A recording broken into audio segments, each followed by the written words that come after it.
Hello friends, വണ്ടി ക്രൈസ് നമ്മുടെ YouTube ചാനലിലോട്ട് നിങ്ങൾക്ക് ഏവർക്കും സ്വാഗതം. അപ്പോൾ നമ്മളിന്ന് പരിചയപ്പെടാൻകൊണ്ടിരിക്കുന്നത് എനിക്ക് ഏറ്റവും ഇഷ്ടപ്പെട്ട ഒരു ബ്രാൻഡാണ് ജീപ്പ് എന്ന ബ്രാൻഡ്. അപ്പോൾ ജീപ്പ് എന്ന ബ്രാൻഡ് വാല്യൂവും ആ ഒരു ബ്രാൻഡിനെ ഇഷ്ടപ്പെടുന്നവർക്ക് പറ്റിയൊരു മോഡലാണ് ഞാൻ ഇന്ന് കൊണ്ടുവന്നിരിക്കുന്നത്. അതാണ് ജീപ്പ് മെറിഡിയൻ.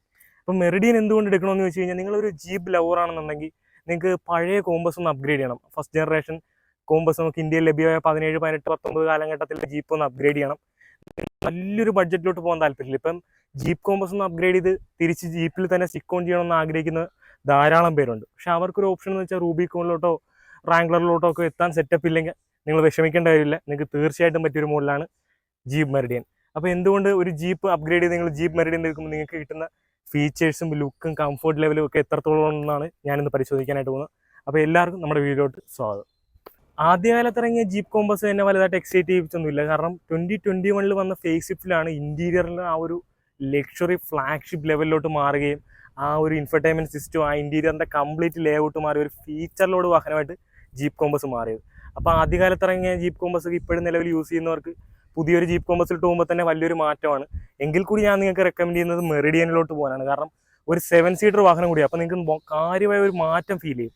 റിയർ സൈഡിൽ നിന്നുള്ള ഡിസൈൻ ആയാലും ഫ്രണ്ടിൽ നോക്കുമ്പോൾ ഒരു ഗ്രാൻഡ് ചെറോക്കിയുടെയൊക്കെ ആ ഒരു രൂപഭാഗങ്ങളൊക്കെ ഒളിച്ച് കളിക്കുന്നതായിട്ട് നിങ്ങൾക്ക് ഫീൽ ചെയ്യും. അതാണ് ഞാൻ പറഞ്ഞത്. ഇപ്പം ഈ ഒരു സെഗ്മെന്റ് നമ്മൾ നോക്കുവാണെങ്കിൽ ഫോർഡ് എൻഡവറിനൊക്കെ പകരക്കാരനായിട്ടാണ് ഈ ഒരു വാഹനം വന്നതെങ്കിൽ കൂടി ഫോർഡ് എൻഡവറിനേക്കാൾ ലെങ്ത് ഉള്ളൊരു വാഹനമാണ്. വളരെ ഹ്യൂജ് ആയിട്ടുള്ള വാഹനമാണ്. പക്ഷെ അത് കാഴ്ചയിൽ നമുക്ക് തോന്നത്തില്ല. കാഴ്ചയിൽ ഒരു ജീപ്പ് കോമ്പസിന്റെ ഒരു 7 സീറ്റർ വേർഷൻ എന്ന് മാത്രമേ തോന്നത്തുള്ളെങ്കിലും ഇവൻ ആളൊരു പുലിയാണ്. അല്ല അത്രത്തോളം ഹ്യൂജ് ആയിട്ടുള്ള ഒരു വാഹനമാണെന്നുള്ള കാര്യം ഒറ്റ നോട്ടത്തിൽ തന്നെ നമുക്ക് ആ ഒരു പ്രീമിയം ഫീൽ, ആ ഒരു മസ്കുലാർ SUV കാണുന്ന ഒരു ഫീൽ നമുക്ക് തീർച്ചയായിട്ടും ലഭിക്കും. ഫ്രണ്ട് ഡിസൈനൊക്കെ നമ്മൾ നോക്കാൻ നേരത്ത് ആ ഒരു ഇവരുടെ തന്നെ ഗ്രാൻഡ് ചെറോക്കി ഏകദേശം 1 CR അടുപ്പിച്ച് ഓൺ റോഡ് പ്രൈസ് വരുന്ന ഒരു വാഹനമാണ്. ആ ഒരു വാഹനത്തിന്റെ രൂപഭാവങ്ങളൊക്കെയാണ് ഇവിടെ കാണുന്നത്. അങ്ങനെ ഏറ്റവും പ്രീമിയം ആയിട്ടുള്ള വളരെ സ്ലീക്ക് ആയിട്ടുള്ളൊരു ഹെഡ് ലാമ്പ് യൂണിറ്റ് കാണാം. അതിനകത്ത് ജീപ്പ് പെർഫോമൻസ് LED എന്നുള്ളൊരു ബാഡ്ജിങ്ങും കൊടുത്തിട്ടുണ്ട്. ഒരു 7 സ്ലോട്ട് ജീപ്പിന്റെ ആ ഒരു സിഗ്നേച്ചർ ഗ്രില്ല് നമുക്ക് ഇവിടെ കാണാം. തൊട്ട് താഴെ ക്രോം എലമെന്റ്സും ഫോഗ് ലൈറ്റും കാര്യങ്ങളൊക്കെ ബമ്പറിന്റെ ഭാഗത്തായിട്ട് കമ്പനി പ്ലേസ് ചെയ്തിട്ടുണ്ട്. പിന്നെ ജീപ്പ് നമ്മളെ വികാരം കൊള്ളിക്കുന്ന ഒരു ബാഡ്ജിങ്ങും ഈ ഭാഗത്തായിട്ട് കാണാം. ബോണറ്റിലും അത്യാവശ്യം പവർ ബൾജും കാര്യങ്ങളൊക്കെ കൊടുത്ത് അതിമനോഹരമായിട്ടാണ് കമ്പനി വാഹനം ഡിസൈൻ ചെയ്തിരിക്കുന്നത്. സൈഡ് പ്രൊഫൈൽ നോക്കുമ്പോൾ ഏറ്റവും അട്രാക്റ്റീവ് ആയിട്ട് നമുക്ക് തോന്നുന്നത് ഇതിന്റെ വീൽസ് തന്നെയാണ്. ഒരു രക്ഷയില്ല. എത്ര സ്പോക്കുകളാണെന്ന് എനിക്ക് എണ്ണിയിട്ട് പറയാൻ പറ്റുന്നില്ല. അമ്മാതിരി സാധനം 235, 55, R18 ഇഞ്ചാണ് ടയർ സൈസ് വരുന്നത്. അതൊരു രക്ഷയില്ല, ഹ്യൂജ് ആയിട്ടുണ്ട്. പിന്നെ ചുറ്റും വരുന്ന ഈ ഒരു ബോഡി ഗ്ലാഡിംഗ് ഒക്കെ ബോഡി കളർ തന്നെ കൊടുത്തത് ഭംഗിയായിട്ടുണ്ട്. അവിടെ ചെറിയ ക്രോം എലമെന്റ്സും കാര്യങ്ങളൊക്കെ കൊടുത്തിട്ടുണ്ട്. അത് ഒരു സ്ക്വയർ ഷേപ്പിലാണ് കൊടുത്തിരിക്കുന്നത്. സാധാരണ രീതിയിൽ ഉരുട്ടിയെടുക്കാറാണ് പതിവ്. പക്ഷേ ജീപ്പിന്റെ ഒരു ക്യാരക്ടർ അവർ എപ്പോഴും നിലനിർത്താനായിട്ട് ശ്രമിക്കാറുണ്ട്. അത് നമുക്ക് ജീപ്പ് മെറിഡിയനിലും വ്യക്തമാണ്. ഈ ഒരു ബാഡ്ജിങ് കൊടുത്തതും ഒക്കെ ഭംഗിയായിട്ടുണ്ട്. ഇപ്പൊ കാണുന്ന ഒരു സിൽവറും ബ്ലാക്കും കോമ്പിനേഷനാണ്. ടിൻഡഡ് ഗ്ലാസും കാര്യങ്ങളൊക്കെ വരുന്നുണ്ട്. അതുമൊക്കെ ഭംഗിയായിട്ടുണ്ട്. മിററും നമുക്ക് കാണാം. അതൊരു ഗ്രേ ഫിനിഷാണ് കൊടുത്തിട്ടുള്ളത്. അതും ഭംഗിയായിട്ടുണ്ട്. പില്ലറും ഒരു ഗ്രേ ഫിനിഷാണ് കൊടുത്തിട്ടുള്ളത്. അതും ഒരു പ്രീമിയം ടച്ചാണ്. ഞാൻ പറഞ്ഞില്ല, മൊത്തത്തിൽ ഒരു ബ്രാൻഡ് വാല്യൂവിന്റെ ഒരു പ്രീമിയം ടച്ചിന്റെ കളിയാണ് ജീപ്പ് വാഹനങ്ങൾ ഓൺ ചെയ്യുമ്പോൾ നമുക്ക് ലഭിക്കുന്നത്. അത് മാത്രമല്ല ജീപ്പിന്റെ ഒരു ഡ്രൈവബിലിറ്റിയും ആ ഒരു കംഫർട്ട് ലെവലും ആ ഒരു സോളിഡ് ഫീലും ഒരു അമേരിക്കൻ ടച്ചൊക്കെ വിട്ടുമാറാത്തൊരു വാഹനമാണ് ജീപ്പിന്റെ പല വാഹനങ്ങൾ. ഇത് ഓടിക്കുമ്പോൾ തന്നെ നമുക്കൊരു ഫീലാണ്. ജീപ്പ് ഉപയോഗിച്ചിട്ടുള്ളവർക്ക് അറിയാലോ. ഇപ്പോൾ ഈ നിലവിൽ ഉപയോഗിച്ച് കൊണ്ടിരിക്കുന്നവർക്കും അറിയാം. അവരൊക്കെ തീർച്ചയായിട്ടും കമന്റ് ചെയ്യുക ജീപ്പിന്റെ ആ ഒരു ഫീൽ എന്താണെന്നുള്ള അപ്പം മനസ്സിലായി. ഞാൻ ഈ ജീപ്പ് എന്ന് എടുത്തെടുത്ത് പറയുന്നത് ഇതിന്റെ ബ്രാൻഡ് വാല്യൂയും ഇതിന്റെ കംഫർട്ട് ലെവലും ഒന്നും മറ്റൊരു ഇതിന്റെ കോമ്പറ്റീറ്റേഴ്സിനും ഓഫർ ചെയ്യാൻ പറ്റത്തില്ല എന്നുള്ള കാര്യമാണ്. ഇനി മെറിഡിയന്റെ ഏറ്റവും വലിയ ഹൈലൈറ്റ് ആയിട്ടുള്ള ഇതിന്റെ റിയർ ഡിസൈൻ. അവിടെയാണ് കാര്യമായിട്ടുള്ള മാറ്റം. ഒരു ജീപ്പ് കോമ്പസും ഒരു ജീപ്പ് മെറിഡിയനും പെട്ടെന്ന് ഒറ്റ നോട്ടത്തിൽ കാണുമ്പോൾ നമുക്ക് ഫീൽ ചെയ്യുന്നതിന്റെ റിയർ ഡിസൈനാണ്. അപ്പോൾ അതുകൂടി ഒന്ന് നമുക്ക് കാണാം. സാധാരണ SUV-കളൊക്കെ എടുത്ത് MPV-കളാക്കും, അല്ലെ 7 സീറ്റർ ആക്കുമ്പോൾ ആ ഒരു ഡീപ് പില്ലർ നോക്കാൻ നേരത്ത് ആ ഒരു ഷേപ്പ് കേട്, അല്ലെങ്കിൽ നമുക്ക് ആ ഒരു SUV പിടിച്ച് 7 സീറ്റ് ആക്കി വലിച്ച് നീട്ടിയതിൻ്റെ ആ ഒരു വൃത്തികേട് നമുക്ക് ഫീൽ ചെയ്യും. പക്ഷേ ജീപ്പ് ഒരു അമേരിക്കൻ ബ്രാൻഡ് ആയതുകൊണ്ട് തന്നെ ആ ഒരു അമേരിക്കൻ ഡിസൈൻ ലാംഗ്വേജ് ഫോളോ ചെയ്യാനായിട്ട് കമ്പനി ശ്രമിച്ചിട്ടുണ്ട്. അതുകൊണ്ട് തന്നെ പെർഫെക്ഷനും ആ ഒരു ഭംഗിയും ജീപ്പ് കോമ്പസിന് ഒട്ടും ചോർന്നു പോകാത്ത രീതിയിൽ തന്നെ ഒരു കാലത്തും ഔട്ട്ഡേറ്റഡ് ആകാത്ത ഒരു അമേരിക്കൻ ഫീൽ നമുക്ക് തീർച്ചയായിട്ടും ഈ വാഹനം കാണുമ്പോൾ ലഭിക്കുന്നുണ്ട്. അതുമാത്രമല്ല ഫുള്ളി ഫീച്ചറിലോടാണ്. ഇലക്ട്രിക്കൽ ഓപ്പൺ ചെയ്യാനുള്ള ഫംഗ്ഷൻ എല്ലാം കൊടുത്തിട്ടുണ്ട്. അതൊക്കെ ഒരു പ്രീമിയം ഫീൽ തീർച്ചയായിട്ടും ലഭിക്കുന്നുണ്ട്. ഫീച്ചേഴ്സിൻ്റെ കാര്യം പറയുകയാണെങ്കിൽ ഇന്ത്യയിലോട്ട് പോകുമ്പോൾ നമുക്ക് ധാരാളം പറയാനുണ്ട്. കാരണം ഈ കാലത്ത് വേണ്ട 2024 വേണ്ട എല്ലാ ഫീച്ചേഴ്സും ഉൾപ്പെടുത്തിയാണ് കമ്പനി ഡിസൈൻ ചെയ്തിരിക്കുന്നത്. ഇവിടെ നമുക്ക് സ്പെയർ ജാക്കിയും കാര്യങ്ങളൊക്കെ കാണാം. സ്റ്റെപ്പിന് ബമ്പറിൻ്റെ അടിയിലായിട്ടായിരിക്കും കമ്പനി പ്ലേസ് ചെയ്തിരിക്കുന്നത്. ഇനി ഈ ഒരു തേർഡ് റോ നമുക്ക് ഫോൾഡ് ചെയ്തിട്ട് കഴിഞ്ഞാൽ നല്ല സ്പേസ് ലഭിക്കും. ഇനി നിവർത്തി വെച്ച് കഴിഞ്ഞാൽ കുട്ടികൾക്കൊക്കെ സുഖമായിട്ടിരിക്കാവുന്ന ഒരു തേർഡ് റോയും കൂടിയാണ്. തേർഡ് റോയിൽ സ്പേസും കാര്യങ്ങളൊക്കെ ഉണ്ടാകും. നമുക്ക് ഇന്റീരിയറിൽ ചെന്ന് കഴിഞ്ഞിട്ട് തീരുമാനിക്കാം. എന്നാലും ഇത് നമുക്ക് അങ്ങ് സുഖമായിട്ട് അടച്ചുവിടാനുള്ള ഫംഗ്ഷനും കൊടുത്തിട്ടുണ്ട്. ഇനി എല്ലാവരും പോയതിനു ശേഷം നമുക്ക് തന്നെ അടക്കണമെങ്കിൽ കൈകൊണ്ട് വലിച്ച് അടയ്ക്കുകയും ചെയ്യും. അതും കൊള്ളാം. അപ്പോൾ അതേ ടെയിൽ ലാമ്പിൻ്റെ ഡിസൈനൊക്കെ പറയുന്നത് ഒരു clear lens tail lamp unit ആണ്. അതും അങ്ങേയറ്റം കണക്റ്റഡ് രീതിയിൽ കൊടുത്തിട്ടുണ്ട്. അതും ഭംഗിയായിട്ടുണ്ട്. അതിൻ്റെ എലമെൻസുമായി ടേൺ ഇൻഡിക്കേറ്ററിൻ്റെ ഭംഗിയൊക്കെ എടുത്ത് പറയേണ്ടത് തന്നെയാണ്. ജീപ്പ് എന്നുള്ളൊരു ബാഡ്ജിങ് കൂടി ഇൻ്റഗ്രേറ്റ് ചെയ്തിട്ടുണ്ട്. Integrated spoiler, defogger, back wiper, reverse parking sensor, ഫ്രണ്ടിലും സൈഡിലും ഒക്കെ സെൻസേഴ്സും ക്യാമറാസും ഒക്കെ നമുക്ക് അവൈലബിൾ ആണ്. 4x4 എന്നുള്ളൊരു ബാഡ്ജിങ് കൊടുത്തിട്ടുണ്ട്. ലിമിറ്റഡ് പ്ലസ് എന്ന ഫുൾ ഓപ്ഷനെ സൂചിപ്പിക്കുന്ന ഒരു ബാഡ്ജിങ് ആ ഒരു പോർഷനിലായിട്ടും കമ്പനി നൽകിയിട്ടുണ്ട്. ഇനി ജീപ്പിൻ്റെ അങ്ങേയറ്റം എക്സൈറ്റഡ് ആയിട്ടുള്ള സംഭവമാണ് ഇതിൻ്റെ ഇൻറ്റീരിയർ. അങ്ങേയറ്റം ക്ലാസ് ആണ്, ലക്ഷറി ആണ്, പ്രീമിയം ഫീലാണ്. അതാണ് നമുക്കിനി കാണാൻ പോകുന്നത്. ഞാൻ കുറച്ച് നേരമായിട്ട് നിങ്ങളെ പറഞ്ഞ് കൊതിപ്പിച്ചുകൊണ്ടിരിക്കുന്ന ഇൻറ്റീരിയർ ആണ് നമ്മളിപ്പോൾ കാണുന്നത്. ഞാൻ പല വാഹനത്തിന് ഇൻറ്റീരിയർ കാണുന്നുള്ളൂ. ഇതിലേലും ഫീച്ചറിലൂടായിട്ടുള്ള വാഹനങ്ങളുടെയൊക്കെ ഇൻറ്റീരിയർ കാണുമെങ്കിലും ഇതിൻ്റെ ഫീച്ചേഴ്സാണ് എനിക്ക് വളരെ പ്രീമിയം ലക്ഷറി, ഒരു ഫ്ലാഗ്ഷിപ്പ് ലെവലായിട്ട് തോന്നുന്നതൊക്കെ പറയത്തില്ല. ആ ഒരു സെറ്റപ്പിലാണ് എൻ്റെ ഇൻറ്റീരിയർ ചെയ്തിരിക്കുന്നത്. ചെറിയ ചെറിയ എലമെൻസും ആ ഒരു ലെതർ ഫിനിഷും ബ്ലാക്കും ആ AC വെൻ്റ് ഇങ്ങനെ കണക്ട് ചെയ്ത് പോകുന്നൊരു ഫീലും, പിന്നെ ഈ ഒരു ഇൻഫർടൈൻമെൻറ്റ് സിസ്റ്റം ഒക്കെ പ്ലേസ് ചെയ്തിരിക്കുന്ന ആ ഒരു fit and finish quality, 360 degree ക്യാമറയാണ് നിങ്ങൾ കണ്ടുകൊണ്ടിരിക്കുന്നത്. അതിൻ്റെ ഒരു ക്വാളിറ്റിയാണ് ഒരു എടുത്തു പറയേണ്ടതാണ്. അല്ലാതെ ധാരാളം ഫംഗ്ഷൻസ് ആണ്, വെഹിക്കിൾ ഡീറ്റെയിൽസ്, അത് ഇത്, ഫോൺ, മീഡിയ, ഹോം, ഒരുപാട് ഫംഗ്ഷൻസ് ആണ്. AC ഉൾപ്പെടെയുള്ള സകല കാര്യങ്ങളും ഇവിടെയാണ് കാണിക്കുന്നത്. നാവിഗേഷനും AC ഫാൻ സ്പീഡ് അഡ്ജസ്റ്റ് ചെയ്യുന്ന എല്ലാ സംഭവങ്ങളും ഇൻറ്റഗ്രേറ്റ് ചെയ്തിട്ടുണ്ട് അവിടെ. തൊട്ട് താഴെ നമുക്ക് ഫിസിക്കൽ കൺട്രോൾസും കാണാം. AC കൺട്രോൾസ് ആണ്. ഡ്യുവൽ ടോൺ ക്ലൈമറ്റ് AC ഒക്കെയാണ് വരുന്നത്. വയർലെസ് ചാർജിങ് വരുന്നുണ്ട്. ഇങ്ങോട്ടൊക്കെ നോക്കുവാണെങ്കിൽ മഡ്, സ്നോ, അങ്ങനെ കുറച്ച് സാൻഡ് മോഡ്സും കൊടുത്തിട്ടുണ്ട്. 4 വീൽ ഡ്രൈവ് ആയതുകൊണ്ട് തന്നെ അതിൻ്റെയൊക്കെ കൺട്രോൾ കൊടുത്തിരിക്കുന്നത് ഭംഗിയായിട്ടുണ്ട്. പിന്നെ നമുക്ക് 4 വീൽ എൻഗേജ് ചെയ്യാനുള്ള hold, differential lock, hill design control തുടങ്ങിയ ഫംഗ്ഷൻസ് ഒക്കെ അവിടെയും കൊടുത്തിട്ടുണ്ട്. അവിടെ ഒരു പിയാനോ ബ്ലാക്ക് ഫിനിഷാണ് കൊടുത്തിരിക്കുന്നത്. ഇലക്ട്രോണിക് പാർക്ക് ബ്രേക്ക് ആണ് വരുന്നത്. ഇപ്പോൾ നമ്മൾ കണ്ടുകൊണ്ടിരിക്കുന്ന ഓട്ടോമാറ്റിക് വേരിയൻ്റ് ആണ്. അതിൻ്റെ ഗിയർ നോബും ഭംഗിയായിട്ടുണ്ട്. ഹാൻഡ് റെസ്റ്റ് കാണാം, അതും അഡ്ജസ്റ്റബിൾ ആണ്. അതിനുള്ളിലും ഡീപ്പായിട്ടുള്ള storage space, 2 cup holder, phone store ചെയ്യാനുള്ള സ്പേസ്, പിന്നെ ഈ ഒരു ബ്രൗൺ, ഒരു എന്താ പറയുക, ഒരു കോഫി ബ്രൗൺ തീമിലുള്ള ഒരു ലെതർ അപ്പോൾസറി ഒക്കെ ഏറ്റവും ഭംഗിയായിട്ടുണ്ട്. പിന്നെ എനിക്ക് ഏറ്റവും ഇഷ്ടപ്പെട്ടതാണ് ഇതിൻ്റെ ഹാൻഡ്ലിങ്. ജീപ്പിൻ്റെ ഹാൻഡ്ലിങ്, ജീപ്പ് ഓടിച്ചിട്ടുള്ളവർക്കറിയാം, ഒരു രക്ഷയില്ല. ടിൽ ആൻഡ് ടെലസ്കോപ്പിൽ അഡ്ജസ്റ്റ് ചെയ്യാവുന്ന സ്റ്റിയറിംഗ് വീലാണ്. ജീപ്പ് എന്നുള്ളൊരു ബാഡ്ജിങ് കൂടെ കൊടുത്തിട്ടുണ്ട്. അത് ഭംഗിയായിട്ടുണ്ട്. പിന്നെ ആ മീറ്റർ കൺസോൾ നിങ്ങളൊന്ന് ശ്രദ്ധിച്ചു. അതിപ്പോൾ ഒന്ന് ഞാൻ റീസ്റ്റാർട്ട് ചെയ്ത് കാണിക്കാം. സ്റ്റാർട്ട് ചെയ്യുമ്പോൾ ജീപ്പ് എന്ന് എഴുതി കാണിച്ചു വരുന്നത് അതൊക്കെ നമുക്ക് അങ്ങേറ്റവും ഒരു പ്രീമിയം ഫീല് തരുന്ന രീതിയിലാണ് കൊടുത്തിട്ടുള്ളത്. അത് മാത്രമല്ല ഇലക്ട്രിക്കലി നമുക്ക് പല രീതിയിൽ സീറ്റ് അഡ്ജസ്റ്റ് ചെയ്യാം. നമുക്ക് തൈ സപ്പോർട്ട് കൂട്ടണമെങ്കിൽ കൂട്ടാം, ഹൈറ്റ് കൂട്ടണമെങ്കിൽ കൂട്ടാം. അങ്ങനെ ധാരാളം ഫങ്ഷൻസ് ആണ് കൊടുത്തിട്ടുള്ളത്. സ്ലാൻഡ് ചെയ്യാനുള്ള ഫംഗ്ഷനും കംപ്ലീറ്റ് ഇലക്ട്രിക്കാണ് കൊടുത്തിട്ടുള്ളത്. നമുക്ക് 3-വേ മെമ്മറി ഫംഗ്ഷനും അവൈലബിൾ ആണ്. പിന്നെ എടുത്ത് പറയേണ്ടതായിട്ട് ഇലക്ട്രിക് ലിമർ അഡ്ജസ്റ്റ് ചെയ്യാനും ഫോൾഡ് ചെയ്യാനും ഒക്കെ ഉള്ള ഫംഗ്ഷൻ ബേസിക് ആയിട്ട് വരുന്ന കാര്യങ്ങളാണ് എല്ലാം കൊടുത്തിട്ടുണ്ട്. നമുക്ക് എന്താ പറയുക, ഒരു പാനോരമിക് സൺറൂഫ് കൊടുത്തിട്ടുണ്ട്. അതും കൊള്ളാം. അതും നല്ല വിശാലമായിട്ട് തന്നെ കൊടുത്തിട്ടുണ്ട്. ഇങ്ങോട്ട് വരുമ്പോഴും നമുക്ക് സൺവൈസർ, അതിൽ ലൈറ്റും മിററും ഒക്കെ പ്രൊവൈഡ് ചെയ്തിട്ടുണ്ട്. ഡ്രൈവർ സൈഡിലും അത് കൊടുത്തിട്ടുണ്ട്. അതും കൊള്ളാം. അങ്ങനെ ഇല്ലാത്തതായിട്ട് ഒന്നുമില്ല, എല്ലാം തികഞ്ഞൊരു വാഹനം എന്നാണ് പറയേണ്ടത്. മ്യൂസിക് സിസ്റ്റത്തിൻ്റെ കാര്യം ഞാൻ പറയേണ്ട ഒരു തിയേറ്റർ എക്സ്പീരിയൻസ് തന്നെയാണ്. അതൊക്കെ ജീപ്പ് ആ അമേരിക്കൻ ടച്ച് ചെയ്യാൻ പറഞ്ഞില്ലേ, വൈപ്പർ ബ്ലേഡിൻ്റെ കാര്യത്തിൽ വരികയാണെങ്കിൽ ആ ഒരു ക്വാളിറ്റി കീപ്പ് ചെയ്യാനായിട്ട് കമ്പനി ശ്രമിച്ചിട്ടുണ്ട്. ഇന്ത്യയിലോട്ട് കൊണ്ടുവന്നപ്പോൾ ഒരു കോസ്റ്റ് കട്ടിങ്ങോ പരിപാടിയോ ഒന്നും കമ്പനി ലാഭിച്ചിട്ടില്ല. പക്ഷെ അതുപോലെ തന്നെ കമ്പനി അത്യാവശ്യം പ്രൈസ് കൊണ്ടുപോകാനത്തിന്, പക്ഷേ ഞാൻ പറയുന്നത് അഫോർഡ് ചെയ്യാൻ പറ്റുന്നവരൊക്കെ എടുക്കുക. കാരണം ഇതിൻ്റെ ഒരു ഫീലും കംഫർട്ടൊക്കെ വേറെ തന്നെയാണ്. നിങ്ങൾ വേറെ ഒന്നും മറ്റു കൂടുതൽ ചിന്തിക്കേണ്ട കാര്യമൊന്നുമില്ല എന്നാണ് എനിക്ക് പറയാനുള്ളത്. അപ്പോൾ ഇനി നമുക്ക് എന്തായാലും വാഹനത്തിൻ്റെ ഡ്രൈവിലോട്ട് കിടക്കാം. അതിന് മുമ്പായിട്ട് റിയർ സീറ്റിലെ സ്പേസ് ഒന്ന് നോക്കേണ്ടതായിട്ടുണ്ട്. ഇപ്പോൾ നമ്മൾ ജീപ്പ് കോമ്പസിൻ്റെ അല്ല ജീപ്പ് മെറിഡിയൻ്റെ റിയർ സീറ്റിലാണ് ഇരിക്കുന്നത്. ഇന്റീരിയർ കയറി ഇരുന്ന് കഴിഞ്ഞാൽ ഏത് വാഹനമാണെന്ന് അറിയണമെങ്കിൽ തിരിഞ്ഞും ബാക്കിലോട്ട് നോക്കണം. 7 സീറ്റ് ഉണ്ടെങ്കിൽ അത് മെറിഡിയൻ, 7 സീറ്റ് ഇല്ലെങ്കിൽ അത് 7 സീറ്റ് ഉണ്ടെങ്കിൽ അത് മെറിഡിയൻ, 7 സീറ്റ് ഇല്ലെങ്കിൽ അത് ജീപ്പ് കോമ്പസ് എന്ന് മനസ്സിലാക്കുക എന്ന് മാത്രമേ ഉള്ളൂ. ഫീച്ചേഴ്സിലൊന്നും കാര്യമായിട്ടുള്ള വ്യത്യാസമൊന്നും എനിക്ക് ഫീൽ ചെയ്തില്ല. പിന്നെ ഇലക്ട്രിക് ടെയിൽ ഗേറ്റ് അത് ജീപ്പ് കോമ്പസിനും ഉണ്ടെന്നാണ് എൻ്റെ ഓർമ്മ. അതെല്ലാം കൊള്ളാം. ഇന്റീരിയർ ഇരിക്കും ഇതൊക്കെ റിവ്യൂ ചെയ്യുമ്പോൾ നമുക്കൊരു സന്തോഷമാണ്. കാരണം ഒരു രക്ഷയിൽ ഒരു കുറ്റം പറയാനില്ല.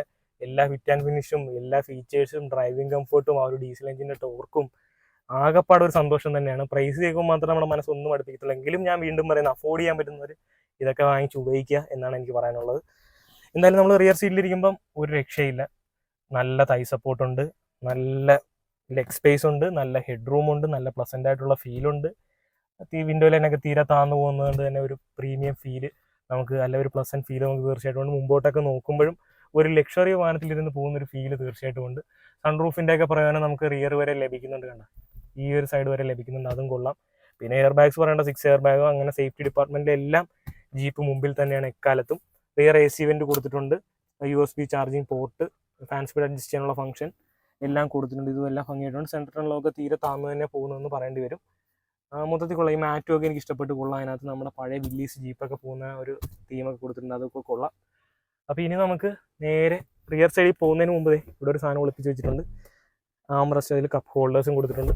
ഞാൻ പറയില്ല, ഈ ഒരു കളർ തീമും കൊള്ളാം. ഈ ഒരു കോഫി ബ്രൗൺ സീറ്റും ഭംഗിയായിട്ടുണ്ട്. ഇനി നമുക്ക് 1 ടച്ചിൽ സീറ്റ് ഫോൾഡ് ചെയ്യാം, എന്നിട്ട് ബാക്കിലോട്ട് കയറാം. അതിന് മുമ്പായിട്ട് ഞാൻ ഒന്ന് നിവർത്തി വെച്ചിട്ട് ബാക്കിൽ കയറി കാണിക്കാം. എന്താ നിസ്സാരമായിട്ട് ഇതങ്ങ് ഫോൾഡ് ചെയ്യാം, എന്നിട്ട് നേരെ നമുക്ക് തേർഡ് റോയിലോട്ട് പ്രവേശിക്കാം. തേർഡ് റോ നമ്മൾ ഏതൊരു വാഹനത്തിനെ കുറിച്ച് പറയുന്ന പോലെ തന്നെ കുറച്ച് കൺജസ്റ്റഡ് ആണ്. സീറ്റൊക്കെ മാക്സിമം ബാക്കിലോട്ട് ഫോൾഡ് ചെയ്ത് ഇറക്കിയിട്ടിരിക്കുകയാണ്. അപ്പോൾ ഈ ഒരു തരത്തിലാണ് സീറ്റ് നമുക്ക് കിട്ടുന്നത്. അപ്പോൾ ഇത് നമുക്ക് പറയേണ്ടി വരും ഒരു 5 സീറ്ററായിട്ട് കണക്കാക്കുക. ഇനി അത്യാവശ്യം ഉണ്ടെങ്കിൽ 2 കുട്ടികളെയൊക്കെ ബാക്കിൽ തട്ടണമെങ്കിൽ നമുക്ക് ഇവിടെ ഇരുത്താം. ഇനി ചെറിയ ട്രിപ്പൊക്കെ ആണെങ്കിൽ അത്യാവശ്യം മുതിർന്നവർക്കും ഇരിക്കാം. ഇവിടെ നമുക്ക് AC വെൻസും കാര്യങ്ങളും അതിൻ്റെ ഫാൻ സ്പീഡ് അഡ്ജസ്റ്റ് ചെയ്യാനുള്ള ഫംഗ്ഷനൊക്കെ ഈ ഒരു പോർഷനിലും കമ്പനി നൽകിയിട്ടുണ്ട്. കപ്പ് ഹോൾഡർ ഉണ്ട്, എന്തോ ഹുക്കും കാര്യങ്ങളൊക്കെ കൊടുത്തിട്ടുണ്ട്, പ്രോപ്പർ സീറ്റ് ബെൽറ്റ് കൊടുത്തിട്ടുണ്ട്, അതൊക്കെ കൊള്ളാം. എന്നാലും ബാക്കിൽ നമുക്ക് ഭയങ്കര കംഫർട്ടാണെന്നൊന്നും പറയാനില്ല, വലിയ നല്ല സ്പേഷ്യസ് ആണെന്നൊന്നും എടുത്തു പറയാനായിട്ടില്ല. അത്യാവശ്യം ഇരിക്കാവുന്നൊരു സീറ്റ് എന്നാൽ മാത്രമേ പറയാനുള്ളൂ. ഇനി നമുക്ക് നേരെ ജീപ്പിൻ്റെ മെയിൻ സാധനമായിട്ടുള്ള ഡ്രൈവിലോട്ട് കിടക്കാം. അപ്പോൾ നമുക്ക് ഡ്രൈവിന് പോകുന്നതായിട്ട് മുമ്പ് ഇതിൻ്റെ എഞ്ചിൻ റൂം ഒന്ന് കണ്ടേക്കാം. ജീപ്പ് ടെർബോ ഡീസൽ എന്നുള്ള ബാഡ്ജിങ് കൊടുത്തിട്ടുണ്ട്. നല്ല നീറ്റായിട്ട് തന്നെ എഞ്ചിൻ ബേ ഒക്കെ ഡിസൈൻ ചെയ്തിട്ടുണ്ട്. പിന്നെ ഈ ഹുഡ് അധികം നേരം താങ്ങിക്കൊണ്ട് നിൽക്കാൻ പറ്റാത്തതുകൊണ്ട് ഇത് അടച്ചിട്ട് ബാക്കി കാര്യം പറയാം. അല്ലെങ്കിൽ ഇനി കാര്യം പറയാനുള്ളത് നേരെ ഡ്രൈവിലോട്ട് കിടക്കാം. അപ്പോൾ എനിക്ക് ഏറ്റവും ഇഷ്ടമുള്ള സംഭവത്തിലോട്ട് കിടക്കുകയാണ് ജീപ്പ് മെറീൻ്റെ ഡ്രൈവ്. ഞാൻ കുറേ നേരമായിട്ട് കാത്തിരിക്കുകയാണ് ഈ വണ്ടി ഒന്ന് ഓടിക്കാൻ വേണ്ടി. ഒരു രക്ഷയില്ല. എഞ്ചിനെ പറ്റി നമ്മൾ എഞ്ചിൻ റൂമൊക്കെ കണ്ടു കഴിഞ്ഞു. അപ്പോൾ ആ എഞ്ചിൻ പരിചിതമായിട്ടുള്ളൊരു എഞ്ചിനാണ്. കാരണം MG ഹെക്ടറിൻ്റെ ഡീസൽ എഞ്ചിൻ പ്രൊവൈഡ് ചെയ്യുന്നതും ഹാരിയറിന് ഡീസൽ എഞ്ചിൻ പ്രൊവൈഡ് ചെയ്യുന്നതും ഈ ജീപ്പ് എന്ന ബ്രാൻഡാണ്, അല്ലെ ഫിയറ്റ് എന്ന ബ്രാൻഡാണ്. ഇതിൻ്റെ പേരന്റ് കമ്പനി തന്നെയാണ്.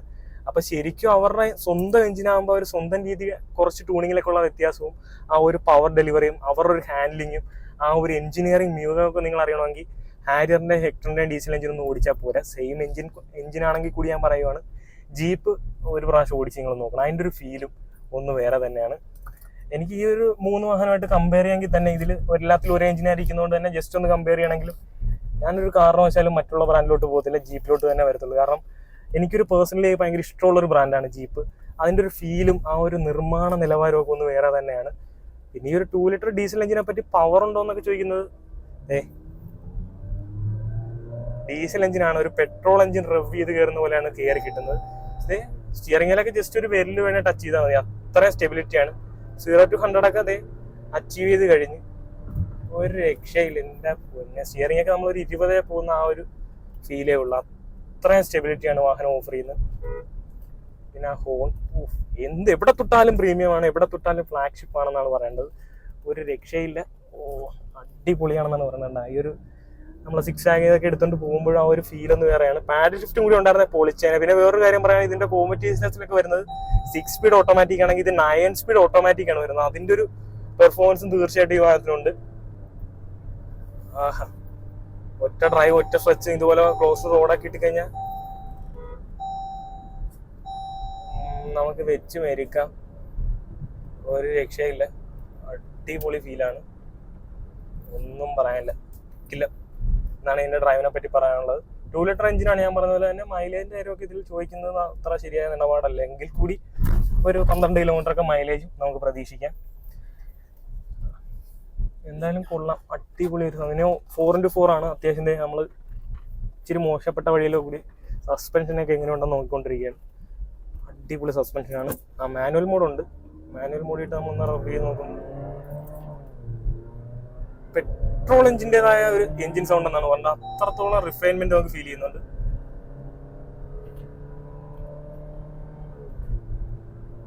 ഒരു രക്ഷയില്ല ചേട്ടാ. സ്റ്റെബിലിറ്റി അന്യായി. ഇപ്പൊ നമ്മള് 140 ടച്ച് ചെയ്യാൻ പോകുന്നെങ്കിൽ സ്റ്റെബിലിറ്റി ഒരു രക്ഷയില്ല. ബ്രേക്കും കൂടി നോക്കുമ്പോൾ ടെസ്റ്റ് ചെയ്യാം. നമ്മുടെ കൺട്രോളിലാണ് വണ്ടി. നമ്മുടെ കൈവിട്ട് പോകുന്നൊരു ഫീലും അങ്ങനെയൊന്നും തോന്നുന്നില്ല. നമ്മുടെ കൺട്രോളാണ്, അണ്ടർ കൺട്രോൾ എന്നൊക്കെ പറയുന്നത്. ആ സെറ്റപ്പിലാണ് പറയുന്നത്. ഇത്രയും വലിയ വണ്ടിയാണെങ്കിൽ നമുക്ക് മാനുവറബിലിറ്റി ഒന്നും ഒരു രക്ഷയില്ല. അതും ആ ഒരു എഞ്ചിനീയറിംഗ് മികവാണ് പറയേണ്ടത്. ഒരു രക്ഷയില്ല. ഞാൻ പറഞ്ഞില്ലേ, ഇതിന് കുറ്റവും കുറവൊന്നുമില്ല. നിങ്ങൾക്ക് അഫോർഡ് ചെയ്യാൻ പറ്റുമെങ്കിൽ തീർച്ചയായിട്ടും നല്ലൊരു മെർഡിയൻ അല്ലെങ്കിൽ ഒരു ജീപ്പിലോട്ട് പോവുക എന്ന് മാത്രമേ എനിക്ക് ഈ വീഡിയോയിൽ പറയാനുള്ളൂ. അപ്പോൾ നമുക്ക് എന്തായാലും ഔട്ട്റോയിലോട്ട് കിടക്കാം.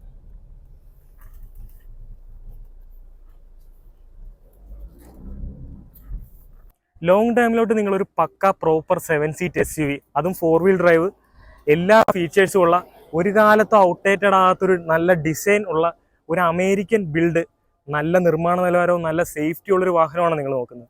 ധൈര്യമായിട്ട് നിങ്ങൾക്ക് ജീപ്പ് മെറിഡിയനോ ജീപ്പ് കോമ്പസിലോട്ടോ പോകാം. ഞാൻ പറയുന്ന കോമ്പസ് ഒക്കെ പഴയ ജനറേഷൻ കോമ്പസ് ഒക്കെ ഉപയോഗിക്കുന്നവർ തീർച്ചയായിട്ടും നിങ്ങളെ കൊണ്ട് അഫോർഡ് ചെയ്യാൻ പറ്റുന്ന ഒരു വാഹനമാണ് ജീപ്പ് മെറിഡിയൻ.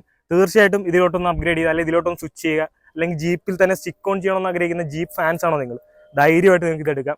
ഞാനിത് ഓടിച്ചാൽ ഞാൻ 100% സാറ്റിസ്ഫൈഡ് ആണ്. കാരണം ഇന്റീരിയറിന്റെ കംഫർട്ട് ആയാലും ഫീച്ചേഴ്സ് ആയാലും ലുക്ക് ആയാലും പെർഫോമൻസ് ആയാലും ഇവനെ വെല്ലാൻ മറ്റൊരു വാഹനം ഇല്ല എന്ന് തന്നെയാണ് പറയേണ്ടത്. അപ്പോൾ ഇത്രയൊക്കെ തന്നെയുള്ള നമ്മുടെ ഇന്നത്തെ വീഡിയോ കണ്ട എല്ലാ സുഹൃത്തുക്കൾക്കും നന്ദി, നമസ്കാരം.